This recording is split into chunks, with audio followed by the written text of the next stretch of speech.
Le film Barbie est-il un produit féministe? Bonjour, je suis Amaranta Lopez, doctorante en philosophie à l'École des hautes études en sciences sociales et à Octotechnologie. Mon travail de recherche porte sur les épistémologies féministes intersectionnelles de l'intelligence artificielle. La narrative autour du film Barbie se dessine ainsi.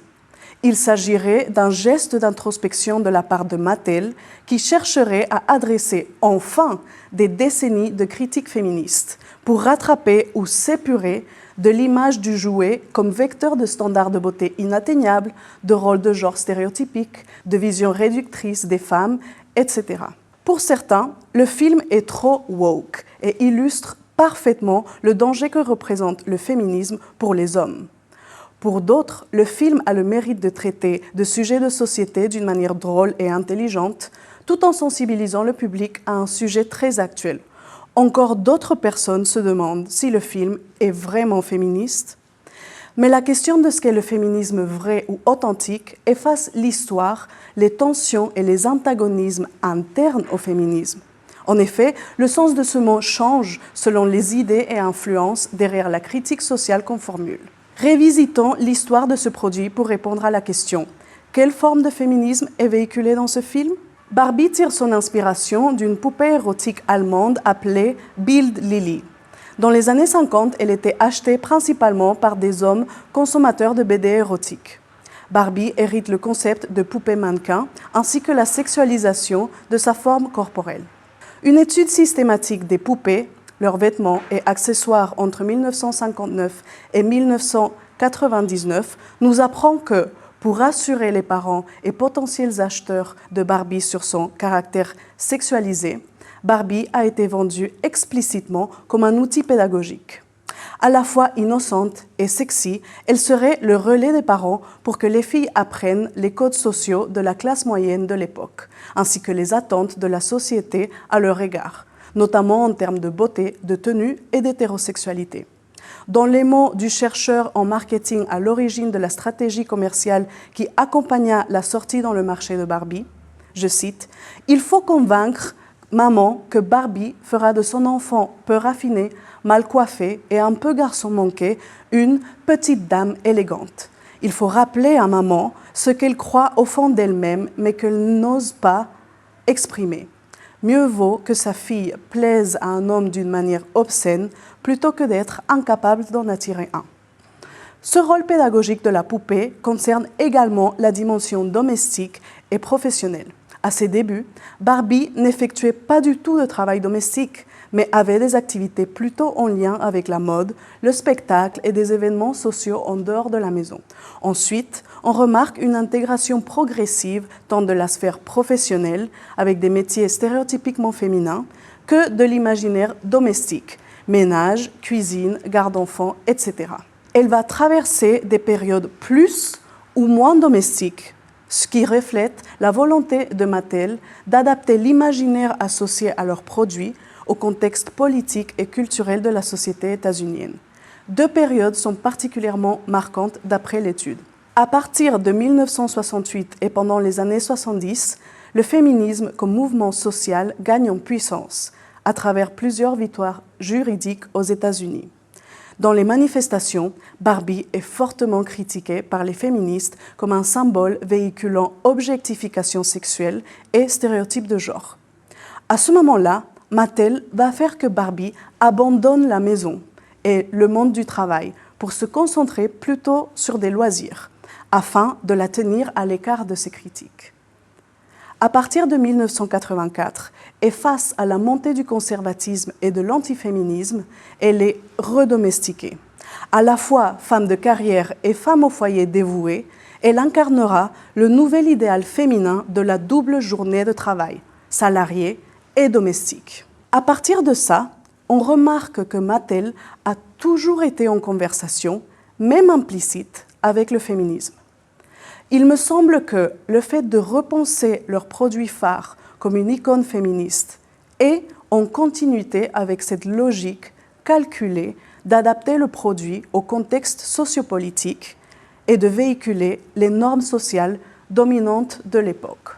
Dans les mots des auteurs de cette étude, je cite, « Les changements dans la culture matérielle de Barbie sont le résultat de la convergence des intérêts idéologiques de Mattel, de ses efforts pour capturer les sentiments sociaux dominants dans ses produits et des sentiments et subjectivités sociopolitiques de nombreux consommateurs différents. Barbie devient féministe parce que ses consommateurs et consommatrices le demandent. Et ce rebranding ne date pas de 2023. En réaction à des chutes de ventes, en 2016, Barbie et son processus de production sont complètement repensés. Barbie devient diverse et compte aujourd'hui avec 22 teintes de peau différentes, des textures de cheveux nouvelles et 3 nouveaux types de corporalité, petite, grande et corpulente. Mais il faut nuancer cette adoption de la diversité. La Barbie corpulente resterait l'équivalent d'une taille 38. On peut comprendre ce rebranding féministe à l'aune du concept de réalisme capitaliste, formulé par le philosophe anglais Mark Fisher. Pour lui, le réalisme capitaliste est une atmosphère générale qui va déterminer la production de la culture. Elle contraint la pensée et l'action pour faire passer l'idée selon laquelle le capitalisme serait le seul système économique et politique viable. Il rend impossible le fait d'imaginer une alternative cohérente à ce système. Pour fonctionner, il a besoin d'intégrer la critique anticapitaliste pour la neutraliser et la retransformer. Le féminisme libéral ou mainstream que le film Barbie promeut est une facette de ce réalisme capitaliste qui prend le sentiment d'oppression de la génération MeToo et le transforme en une ressource à exploiter. Le président du marketing mondial chez Warner Bros. Ira même jusqu'à affirmer que le film Barbie a dépassé le stade de la simple campagne de marketing pour devenir, je cite, « un mouvement rose d'autonomisation des femmes et des filles », permettant à un grand nombre de personnes de se sentir comprises. Cette forme de féminisme a pour effet de vider le mot « féministe » de ce qui lui donne aujourd'hui sa pertinence en termes de critique sociale anticapitaliste. La manière dont certains courants du féminisme font le lien entre patriarcat et capitalisme, écocide, colonialisme, hétérosexisme, validisme, etc. Ce sont des puissants efforts d'imagination d'alternatives qui se voient neutralisés à travers des manœuvres symboliques opérées dans le film. Par exemple, le film montre que des vrais efforts de recherche sur les revendications et discussions féministes, historiques et nouvelles, ont été faits. Le film est parsemé de dialogues ou répliques qui synthétisent bien ces idées. Par exemple, les critiques féministes à l'encontre de Barbie sont synthétisées dans la scène où Barbie stéréotypique rencontre Sacha, l'adolescente qui avait arrêté de jouer avec elle. Mais cet antagonisme de Sacha est présenté de manière très caricaturale. Sacha incarne un stéréotype utilisé pour décrédibiliser les féministes, celui de la jeune immature qui est trop radicale et qui finira par se calmer en grandissant. D'ailleurs, ça ne lui prend pas des années. Elle finit par taire ses critiques et se ranger derrière l'héroïne principale dans son aventure. Mais parmi les critiques de Sacha était le rôle historique de Barbie dans le fait de rendre acceptable et d'encourager la surconsommation. On voit là comment Mattel reconnaît la validité de cette critique, tout en employant une stratégie ultra-agressive de marketing pour faire de la sortie de ce film un événement mondial de surconsommation. Et les montagnes de poubelles roses se forment déjà quelque part dans le monde. De la même manière, le terme patriarcat est utilisé, mais son caractère systémique est réduit à une question de bêtise humaine et de posture morale, incarnée dans le film par les patriarques entrepreneurs de Mattel, des hommes bêtes, ignorants, qu'il suffirait peut-être d'éduquer.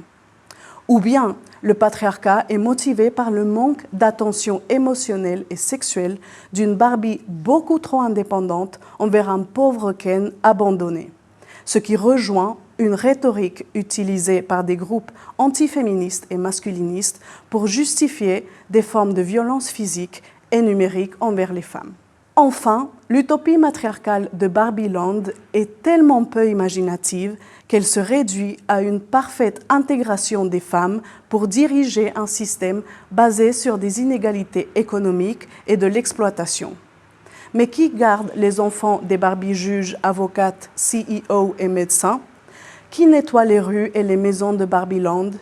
Qui fabrique ces Barbies diverses, leurs maisons, leurs chaussures et leurs vêtements?